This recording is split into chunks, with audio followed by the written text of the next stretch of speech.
How's it going, everyone? And welcome to this next episode of the Underrated series. I'm Steve Cravens, and today we're going to be talking about Joe Carnahan's The Grey, which came out in January of 2012. This is a movie that I feel is criminally underrated, misunderstood, underseen, underappreciated, whatever you want to call it. That's what this movie is. And it's a damn shame because I believe that the movie is fantastic. It's a great, great character piece. Adventure film, if you will, although I wouldn't necessarily describe it as that. It's an existential film. And unfortunately it became the victim of bad marketing. Horrible marketing. I don't know if anybody remembers the commercials or the trailers when they first came out in 2011, but they painted the movie as basically Taken with wolves. That's what it was. It's Liam Neeson going up against wolves. And they sold it as an action thriller in that vein. Those ads couldn't have done this movie a bigger disservice if they tried. This is not some mindless action movie that you just go in for, hour and a half, 2 hours, whatever the case may be. Watch Liam Neeson, kill a bunch of wolves and then roll credits and then you go home, you don't think about it. This movie is incredibly philosophical. It is symbolic. It is existential. It's a much deeper film than the trailers and the ads gave it credit for. And as a result, when I think people went to go see it opening weekend, which it did open at number 1, by the way, but when they did go to see it, and people were coming out saying how much they hated it, and how bleak it was, and how unpleasant it was, and just how relentless it was, it's like, if we had just advertised this movie correctly, you probably wouldn't have had these problems, because the people who went in to see it thinking it was going to be Taken with Wolves wouldn't have been disappointed, wouldn't have been angered by the bleak movie that they experienced. And I think that's really too bad. I think it really is just, and here's another thing. I know it's completely unrealistic. I know that wolves don't behave that way. I know that wolves are usually, from what I understand, watching some things on the Discovery Channel about them, they can be very timid. They can be very shy. They're not aggressive man-eaters like this movie makes them out to be. I get that. But I also think we're missing the point that, you know what? We'll get into it a little later. But anyway, I hear the complaints. It's not realistic. It's too philosophical. It's too deep. It's too dark. It's too brutal. It wasn't the fun action film that everybody wanted. And I'm sorry, but what we got was something much better instead. And the fact that people still complain about it 8 years later it's mind blowing to me. So let me start off with why I think this movie is great. First and foremost, Liam Neeson's performance. Now, when this movie was first announced in the summer of 2010, it was announced that Joe Carnahan was going to direct and that he was co-writing it, the screenplay. But Bradley Cooper was initially cast in the lead role. Now, this was before he became known for his more, dramatic talents. It was years later where he got that reputation for being a very serious dramatic actor with a lot of acting ability, not just outside of doing, The Hangover and things like that, but that he was a true force to be reckoned with. So looking back on that, I do wonder what the movie would have been if Bradley Cooper had remained in the lead role and he hadn't dropped out of the project. Would have been a totally different movie, I think. But that said, Joe Carnahan went with Liam Neeson, and what we get from Liam Neeson is, in my opinion, his best performance since Schindler's List. It's not even close. This performance was something else. And I think this role resonated with him enough that he was able to plumb some depths in him that he couldn't previously under any role he'd ever taken. And I'm talking about the fact that in the movie, his character's wife, she has passed on. He has these, flashbacks over these dream sequences with her. And we're not, quite sure what is it? Have they divorced? Have they broken? But no, she has passed on. She's dead. As we all know, his wife tragically passed away in, I believe it was January 2009, February 2009. I believe she was skiing and she, hit her head and she got that concussion and as a result, she ended up dying shortly thereafter in the hospital. And he's mentioned several times in interviews how hard that has been on him, how hard that has been on his family. Still thinks about her constantly, day in, day out, and and truly she was the love of his life.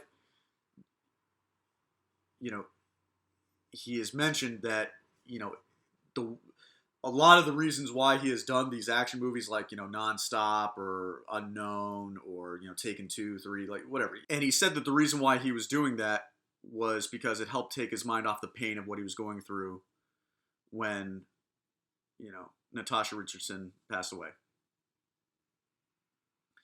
So this role has his character struggling with his wife's death, coming to terms with it, and not quite accepting it. And I think that made him bring out some emotions that we had never seen from him before. And I mean, he was able to say so much in this movie with just the look of his eyes and just this blank expression on his face, like almost like his soul had been taken from him. He's there, but he's not there. It's gone. It died with his wife. Incredibly nuanced, incredibly powerful performance. We'll probably never get anything like this again from Liam Neeson. I'm not saying he's not a great actor. He is a great actor. I'm just saying that the roles he's taken since then have not required this level of effort and this level of, believability from him before. This realism from him. Liam Neeson's fantastic. Always been a great actor. And he is the reason to watch this movie. The rest of the cast is also fantastic. Specifically, Frank Grillo. He is fantastic in The Grey. It's kind of a shame that he hasn't become a bigger name in the years since, because he is very talented, and he does a great job in this, and he showed his range. And it just, for whatever reason, I mean, yes, he's gotten his supporting roles, he's gotten his, bit pieces here and there in bigger movies, but Frank Grillo is fantastic. And then you have James Badge Dale, who is only in it for literally a minute. And that minute is one of the most powerful moments in the movie. So the movie begins with Otway. We're established that they're in a remote part of Alaska somewhere, for some oil company. And his job is to basically protect all the oil workers from the wolves that patrol the area around where they are drilling. And, we see a moment of him, kind of comforting a wolf that he had shot and kind of, caressing it and, as it's dying, just like kind of, guide its soul, out of its body, as it were. And they get onto a plane. We know not where. We just know that they're, whatever it was, like their 6-month shift was over. Whatever the case may be, they're on their plane. They're getting the hell out of that part of Alaska. And what follows is one of the greatest plane crash sequences I've ever seen in a movie before. You don't see any exterior shots of the plane, nothing like that. It's all shot from within the main cabin. And it's terrifying. I mean, this movie is loaded with terrifying moments, but that moment, that plane crash, for anyone who even has a remote fear of flying, that should just inspire, utter terror in you when you watch this, especially with the sound turned all the way up. It's harrowing. Plane crashes. Mostly everybody on the plane dies except for a handful of people who end up being the characters we follow throughout the movie. And James Badge Dale's character is inside the wreckage of the plane, and he's got a puncture wound in one of his arteries, and Otway comes in and basically tells him that he's going to die, and he tells him to think about someone you love, and just think about her, and he kind of guides the man into death and does his best to try to take the fear out of him as much as possible while he's crossing over. James Badge Dale is another guy, kind of like Frank Grillo, who's never had a lead role. He's always kind of a supporting, he's been supporting roles in The Lone Ranger, World War Z, The Departed, but he is an incredibly talented actor. And in this one scene that he is in, it's literally just this one scene, he showcases all of his acting talent, and he makes you feel it. He makes you feel that he's dying, that he's passing over, and that he is in pain, that he is in shock, that he's in utter fear of what's happening. And then as Otway is kind of calming him down, to kind of see that sense of tranquility come over him as he passes away. It's an incredibly profound and powerful moment in the movie. And, it's kind of from like that moment on, it's like, this is going to be some tough sledding going forward. Now, let's get to the wolves. They did film a couple actual, real life wolves for some insert shots here and there, but otherwise, they're all CGI. In some shots, they look better than others, and other shots they look fantastic. And I think for a movie that was like a mid-range budget movie, I mean, that's the best outcome you could have expected. And like I said, there are people who complain that it's not realistic in the sense that wolves will never do this. Wolves don't stalk people like this and hunt them down like this and just rip them apart and just savagely just tear them to shreds. That's not the point. We all love Jaws. None of us bitch about how a shark or sharks in general don't do the shit that the shark in Jaws does. Yes, sharks jump out of the water. Yes, they eat, they've been known to bite people and kill them. Like, we get this. But they don't, they don't drag whole boats. They don't take 3 giant barrels filled with air under and not come up to the surface and drown. They don't eat people whole. They don't do that shit. And yet we still all love Jaws, okay? So I don't know, again, there's bias here for certain, movies, it feels like, and we're missing the point. Like I mentioned earlier, this movie is very symbolic. And in my personal opinion, and I know that a couple other people share this opinion as well, this analysis, if you will, these characters are in limbo. They're not alive. This wilderness around them, this blizzard, this tundra, is limbo. And the wolves are death. All these characters that survived the plane crash, they're all holding on to something. They have unfinished business of some sort. They're not able to pass on just yet. And when the moment comes for them to pass, there's usually like a character resolution. They make peace with something within themselves. Like something's not nagging at them anymore. Like, they get something, they get the weight off their shoulders, and it happens in each case, except for one that I'm thinking of. The wolves represent death, and every time a character does make that peace with themselves or whatever is affecting their soul, the wolves come and they kill them, and they pass on. So for me, it doesn't even matter if it's unrealistic that wolves would never do the things that we see in the movie, that they wouldn't, rip people apart like this. That's not the point. The point is to inspire terror and to inspire fear, but that's not what the symbolism is here. And if you think there isn't any symbolism in here and you just want to take it at face value that it's just, a man versus nature movie and there's no existentialism at all, then I don't know what to tell you because you missed the whole point of the movie. And they are, they're incredibly terrifying when you do see them. 2 scenes specifically that I'm thinking of right now, such as this one right here. When they're around, they made a fire outside of the wreckage of the plane. And they're like, what is that noise? What is that noise? And Otway takes a stick with some fire and he goes and walks off into the complete darkness. And then you see the reflection of the fire in the wolf's eyes. Brilliantly shot. And the sound effect of the wolves growling. And then all of a sudden, all these other eyes coming out, like, illuminating in the background. You see how many wolves are out there in the abyss, just staring at them when they're, sitting around and standing around the plane wreckage. Brilliant scene, bone-chilling scene that just inspires fear, terror. I don't use those words lightly, but seeing that for the first time in a movie theater, yeah, it did send chills down my spine. Just hearing those wolves growl and seeing those eyes illuminate in the darkness, it was just such a powerful shot and indeed a powerful scene. It's just brilliant stuff by Joe. And then the next scene. Is when they've killed one of the wolves, and you're eating it. They're all hungry. They build a fire and they start cooking the flesh of the wolf.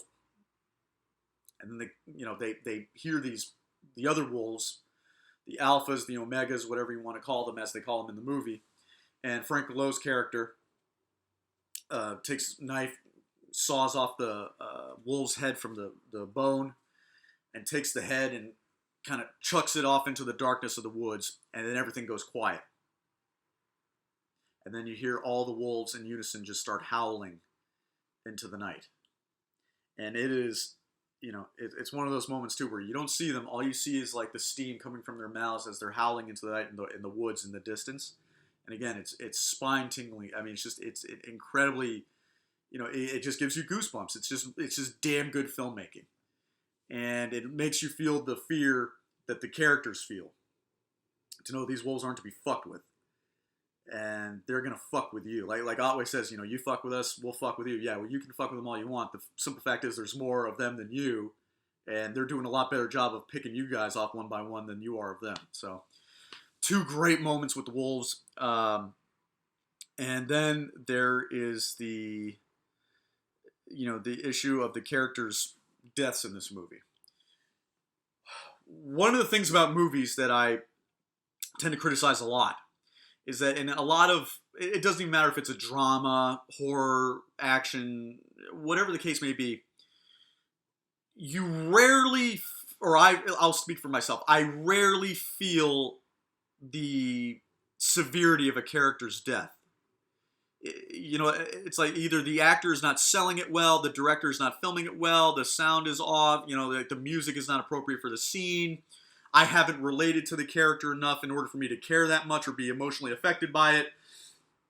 And I'll go ahead and say this as an example, and I'm sure Carnahan would take this as an incredible compliment because he is a huge Spielberg fan. Saving Private Ryan is one of those movies where over the course of the movie you get to know all these characters, and two of them get picked off before they find Ryan, and then in the final battle, most of them meet their fate, and you feel every single death emotionally. You've gotten attached to these characters over the span of 2 hours and 45 minutes, or I think it's close to 3 hours. So over the course of 3 hours, you've related to these characters, you've seen them go through hell, and now you're seeing them come to the end of a lot of their journeys. And when they die, you freaking feel it. It's the same thing in The Grey. The deaths in the beginning don't really affect you as much, except for maybe James Badge Dale's, because that one's a little bit more drawn out than the others who just get ripped apart by the wolves otherwise. But over the course of the movie, as we start learning a little bit more about them, about their backgrounds, and what they were doing, and their failures in life, or their perspectives on life, you start to care more about them. And as a result, when someone dies, you do feel it. The deaths are hard-hitting as all hell. Spoiler alert for those of you who haven't seen the movie, but I'll get into a couple of Frank Grillo's death. We don't see. He basically gives up on life. He stops caring. He stops trying to survive. And he basically lays by a riverbank staring at a mountain, snow-capped mountain with trees around. It's very peaceful. And in the background, as the camera kind of slowly zooms in on him just laying there, his head to us, staring at the view, we hear rustling in the woods behind him. And we hear like a presence getting closer and closer as the camera slowly zooms in on him. And at the very end, he says, "I'm not afraid." It's a powerful moment in the sense that, yes, this character is going to die. The wolves are going to get him. But earlier in the movie, it's like, he was a bit of a, I don't want to say coward, but he definitely had fear about him, fear of dying, fear of what comes next, if anything comes next. And at the very end, right before he's about to essentially meet a very painful death, he says he's not afraid. And it's one of the more haunting deaths in the movie. One, because we don't see it, your imagination kind of takes over. But we can only imagine what it would be like to be in that situation, to completely give up on life and just await the inevitable. Again, this movie's not an upbeat movie by any means. It's there's a lot to chew on here, and I think as a result it warrants multiple viewings, because you can appreciate certain things about it that you didn't the first time, and certain things may resonate with you a couple of years after having seen it the first time that didn't hit you at all the first time you saw it. That's a sign of a great movie when you can watch it, several times over the course of years, and you discover something new about it that you didn't the first time, or you relate to it in a different way than you did the first time. And then there's the scene at the very end where we discover this entire time that basically Otway has been leading the survivors. It's just him at this point. Everybody else has either drowned, frozen to death, or gotten ripped apart by the wolves. Uh, and we find out that he this whole time has been leading them towards the wolves' den. And right before he realizes this, he has all the wallets of the men who had passed on. He starts taking out the wallets, and he sees that the pictures of each man with either their girlfriend, their wives, their kids, and he kind of puts them on the ground after he takes a look at them, and he puts them on the ground in the shape of a cross. Interestingly enough, you can make of that what you will. He puts the wallets in the shape of a cross on the snow, and he looks up. He realizes that he's in the wolf's den, and he basically recites this poem that his father had told him when he was a young boy that he had on his wall in his office, and it ends with "Live and die on this day." So as opposed to trying to fight death or prevent death, he decides to embrace it. Takes some empty, vodka bottles from the plane, ties them around his fist, in between his fingers, shatters them so he's got some weapons, and he charges after the alpha wolf, and then we cut to black. And that's when I saw that movie, that's when you heard people just so upset. Because that was the moment that they were waiting for because of these frickin' commercials and trailers that basically promised taken with wolves. And Carnahan has said this, and we've seen glimpses of it in those commercials, that they did film the fight sequence with Liam Neeson and the alpha wolf, and that it was brutal, and that it was exactly what audiences were going to be hoping for, that they were wanting to see. And he decided in editing the movie that it was completely unnecessary and it betrayed the tone of the rest of the movie. And I 100% agree with him. I would love to see that fight just out of mere curiosity to see what it would have looked like, what it would have sounded like. Because how does one film a fight sequence between Liam Neeson and a wolf? It sounds awesome. It just doesn't, it's not appropriate for this movie. Not for what came before it.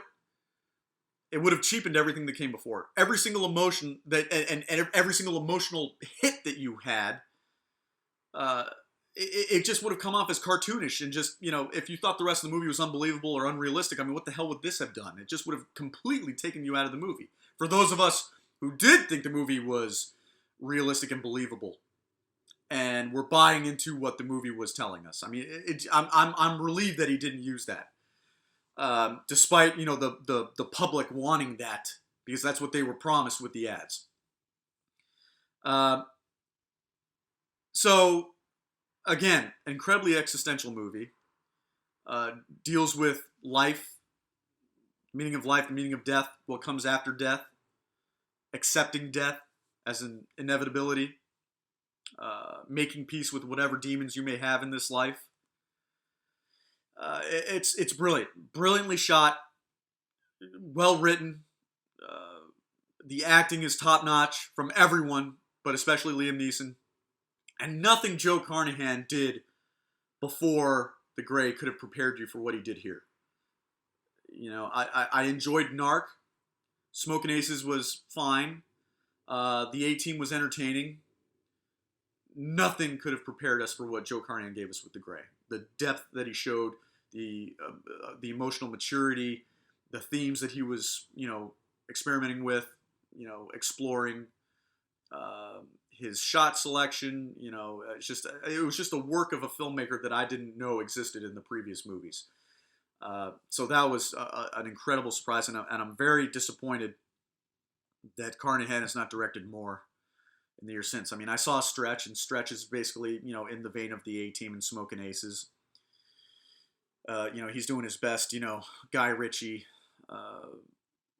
Snatch and Lock, Stock, and Two Smoking Barrels impression. But he has not directed anything since, like The Grey. As a matter of fact, I don't think he's directed anything but Stretch since The Grey, which is kind of baffling. And I know he was supposed to direct Bad Boys for Life a couple of years ago, and he dropped out for all the delays that were happening. But it's really a damn shame this guy has not directed more. It's a waste of talent. And if he doesn't want to direct more, then he doesn't want to direct more. That's fine. But if studios are not giving him the chance to direct, then that is a damn shame because he is an incredibly talented filmmaker. But anyway, incredibly underrated movie. Deserves a lot more love and attention than it gets. I hope, I mean, it's already been 8 years, and I know that usually they say, oh, we'll give it 10 years. Usually every, at 10 years' time, people rediscover certain movies. They appreciate it a little bit more. We're already at 8 years later, and still, I mean, the people I talk to, they seem to like it, but there's a lot of people that absolutely hate this movie. Either because it's too bleak or too relentless or not what they were expecting, whatever the case may be. It's a damn shame that they walked into this movie with preconceived notions of what it should have been based on misleading commercials and advertisements. It's too bad. It's really too bad. I mean, when I go into IMDb and I see a 6.8 for this movie, it's laughable. It's absolutely laughable. But anyway, I hope that, anybody that sees this, I hope you give The Grey a second watch. If you've never seen it before, I hope you give it a first go round. It's worth your time. It's a great movie, and I hope you enjoy. This has been the Underrated series, and we'll talk to you next time. Thank you.